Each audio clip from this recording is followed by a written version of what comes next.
حیدرآباد جہاں کی تہذیب پر فخر کیا جاتا ہے۔ ہم نے اپنی زندگی کے جو چند مختصر سے دن یہاں گزارے ہیں، دیکھا ہے کہ یہاں سبھی بھائی چارگی سے رہتے ہیں، لیکن آج کل یہاں اپناپن، پیار و محبت اب کہیں لوگوں کے درمیان دکھائی نہیں دیتا۔ میں یہاں پچھلے چند سالوں سے جو کچھ دیکھ رہا ہوں، اس کا خلاصہ یہی ہے کہ آج کل مسلمان ایک دوسرے کے خون کے پیاسے ہو گئے ہیں، ایک دوسرے پر مہلک ہتھیاروں سے حملہ کیا جانے لگا ہے، نوجوان ایک دوسرے کو قتل کر کے جیل جانے لگے ہیں۔ غوث نگر بنڈلہ گڑھے میں پچھلی شب ایک نوجوان پر حملہ کرتے ہوئے اس کا بہیمانہ قتل کر دیا گیا۔ یہ محض ایک انسان کا نہیں بلکہ انسانیت کا قتل تھا، اخلاق کا نہیں بلکہ اخلاق انسانیت کا قتل تھا۔ قتل کی ایسی واردات پر عوامی نمائندوں کا، امن پسند انسانوں کا خاموش بیٹھے رہنا تعجب خیز لگتا ہے۔ انسانوں کو حیوانوں سے ممتاز کرنے کے لیے فلسفیوں نے اسے مختلف نام دیے ہیں، کہیں کسی نے اسے سماجی حیوان تو کہیں کسی نے اسے سیاسی حیوان کا نام دیا ہے۔ اب یہی سیاسی حیوان اپنے ساتھ رہنے والے اپنے ہی دوستوں کے درمیان جیتے ہوئے ایک دوسرے کا قتل کر رہے ہیں، کبھی قرض کے نام پر، کبھی شراب تو کبھی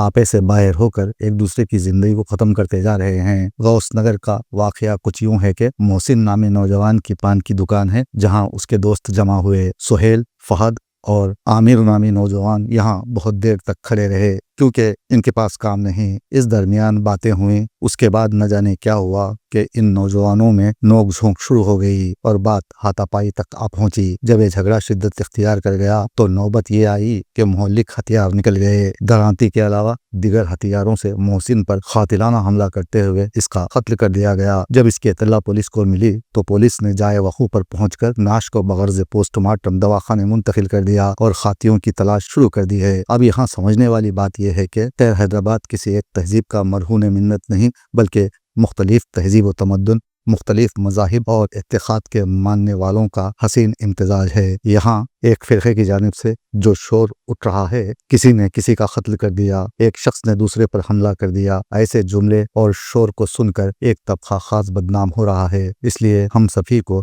اس طرح کے گھنونے جرم کرنے سے پہلے 1000 مرتبہ سوچنے کی ضرورت ہے تاکہ سماج میں کسی مذہب کے تعلق سے غلط پیغام نہ جائے۔ میں خاص طور پر ان تمام مسلم نوجوانوں کو مشورہ دینا چاہوں گا کہ آپ سب سے پہلے بری صحبت سے چھٹکارا حاصل کر لیں اور اپنی تعلیم پر توجہ مرکوز کریں۔ اوباش، چوروں، جادوگروں، آوارہ شرابیوں، دھوکے بازوں اور خاص طور پر اپنے دوستوں سے دوری اختیار کر لیں، پھر دیکھیں ترقی آپ کے قدم چومے گی، ورنہ جیل کی سلاخیں آپ کا مقدر بن جائیں گی۔